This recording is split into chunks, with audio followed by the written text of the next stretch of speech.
आज जो बिहार दिवस का कार्यक्रम है, इस अवसर पर मैं सभी बिहार वासियों को बधाई देता हूं और उनका भी मैं अभिनंदन करता हूं। अभी हमारे सभी वक्ताओं ने महत्वपूर्ण चीजों की चर्चा की है। आप सबको मालूम है कि ये इसकी शुरुआत बिहार दिवस की हम लोगों को जब बिहार के लोगों ने काम करने का मौका दिया है, तभी इस विषय पर काफी विचार विमर्श किया गया। अनेक लोगों के साथ इस पर चर्चा की गई और ये हुआ कि आखिर बिहार दिवस किस रोज मनाया जाएगा। वैसे जो आज बिहार है और इसका जो इतिहास है, इसकी जो गरिमा है, यहां क्या नहीं है, इन सब चीजों के बारे में संक्षिप्त में हमारे साथियों ने उसकी चर्चा की है। लेकिन सबके मन में था कि बिहार इतना गौरवशाली है, इसका इतना बड़ा इतिहास है, कितने लोगों को यहां ज्ञान की प्राप्ति हुई।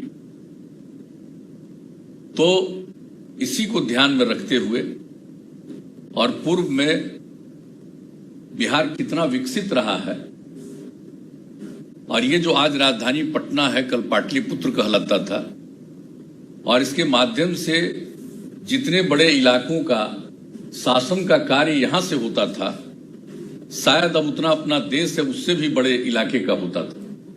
तो ये सब स्थिति थी। तो अपने सभी लोगों के मन में ये बात थी कि हम लोगों को बिहार के लिए कुछ न कुछ गौरवपूर्ण ढंग से कुछ सोचना चाहिए, करना चाहिए, लोगों को प्रेरित करना चाहिए।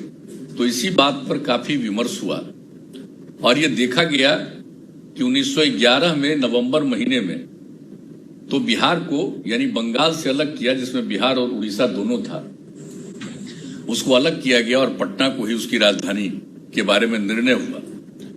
लेकिन यह तय हुआ कि आखिरकार इसको हम कब से बिहार दिवस मनाएं। तो अनेक विषय थे, कब गवर्नर आ गए, कब क्या हुआ, नोटिफाई हुआ।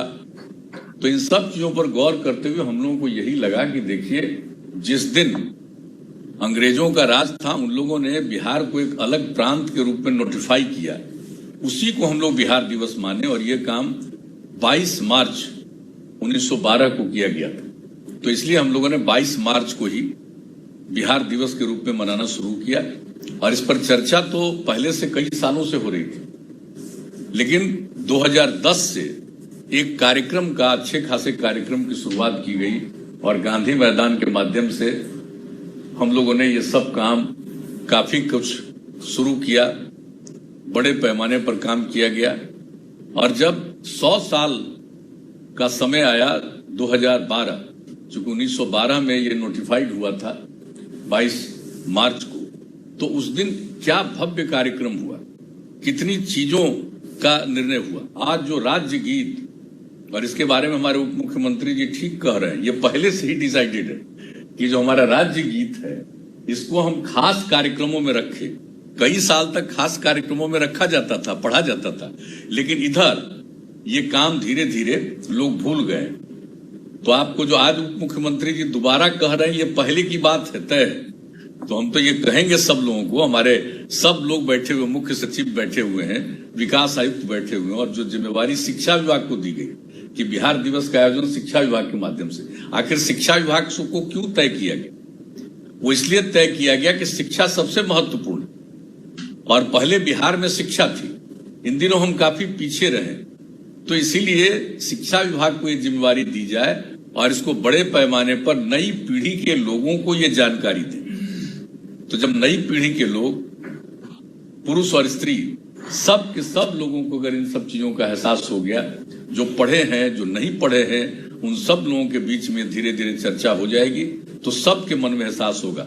और आप जान रहे हैं, अब तो बिहार दिवस आप जान लीजिए, सिर्फ बिहार में नहीं, बिहार के बाहर दूसरे प्रांतों में और यहां तक कि दूसरे देशों में जहां बिहार के लोग रहते हैं, वहां बिहार दिवस मनाते हैं। और आज कितनी खुशी की बात है कि आज के बिहार दिवस के अवसर पर आदरणीय राष्ट्रपति जी ने, आदरणीय प्रधानमंत्री जी ने भी बिहार को शुभकामनाएं दी है बिहार दिवस के अवसर पर। तो आप समझ सकते हैं कि बिहार दिवस का कितना महत्व है, सब लोगों ने इनको स्वीकार किया और कितने बड़े पैमाने पर यह कार्यक्रम चलता रहा है। गांधी मैदान में कार्यक्रम कितना भव्य होता रहा है, कितने लोग पुरस्कृत होते रहे हैं, कितनी नई चीजें सामने आती रही हैं। लेकिन अब किया क्या जाए, ये पिछले साल जो कोरोना हो गया उसके चलते ये बंद हुआ, लेकिन इस बार हम लोगों ने कहा कि भाई वीडियो कॉन्फ्रेंसिंग के जरिए हम इस कार्यक्रम को जरूर शुरुआत करेंगे। आखिर कितने दिन तक हम बिहार दिवस के कार्यक्रम को नहीं करेंगे, तो आज जब इसी रूप में किया गया, मैं इसके लिए शिक्षा विभाग को धन्यवाद देता हूं कि आज अनेक जगहों पर और सब जगह हम देख रहे हैं कि हर जिले में लोग बैठे हुए हैं और जिसकी हमने चर्चा की, अनेक जिलों में माननीय विधायकगण भी शामिल हैं, सब लोग हैं, बच्चे बच्चियां सब लोग शामिल हैं, छात्र हैं, सब तरह के लोग इस कार्यक्रम में शामिल हुए हैं। तो ये बहुत खुशी की बात है। तो इसका मकसद क्या है? हम सब लोगों का मकसद यही है कि बिहार को हम सब लोग आगे बढ़ाएंगे और इसी मकसद से बिहार दिवस का आयोजन किया गया। इसके लिए जो सोचा गया उसकी बात तो सबको मालूम है और आपको अभी अपने संक्षेप में उसकी जानकारी दी। लेकिन इसका मकसद क्या है? बिहार को विकसित करना है, बिहार के सब लोगों के मन में एक आत्मविश्वास का भाव पैदा हो और आगे सब लोग बढ़ें, एक दूसरे की मदद करें, प्रेम का भाव हो, भाईचारे का भाव हो, एक दूसरे के प्रति अच्छा भाव हो, और इसी के लिए इस तरह के कार्यक्रम का आयोजन किया जाता है। तो आज मुझे खुशी है कि आज 109 वर्ष पूरे हो रहे हैं और इस दिन सब लोग इस काम में शामिल हैं। हम सब लोगों को अपनी शुभकामनाएं देते हैं और जो कुछ भी है गौरवशाली इतिहास तो रहा ही है, जिसकी चर्चा हमारे सभी साथियों ने की है कि आखिर कौन कौन लोग यहाँ पर नहीं आए। ज्ञान और मोक्ष दोनों की धरती, और कितने लोगों को यहाँ ज्ञान की प्राप्ति हुई, ये आप सब लोगों को मालूम। तो बिहार के सभी लोगों को फिर से ज्ञान की प्राप्ति कराना, और इसीलिए बिहार दिवस का आयोजन शिक्षा विभाग को ही दिया गया कि ये काम करें कि ज्ञान की भूमि है, सभी ज्ञानी बने। तो सब लोगों को प्रेरित करने के लिए ही ये काम किया जा रहा है। तो सब तरह की बात है और अच्छी बात है। और इस बार तो जो कुछ भी लोगों ने किया है ये अच्छे ढंग से किया। अनेक प्रकार का काम हम लोग सब कर रहे हैं।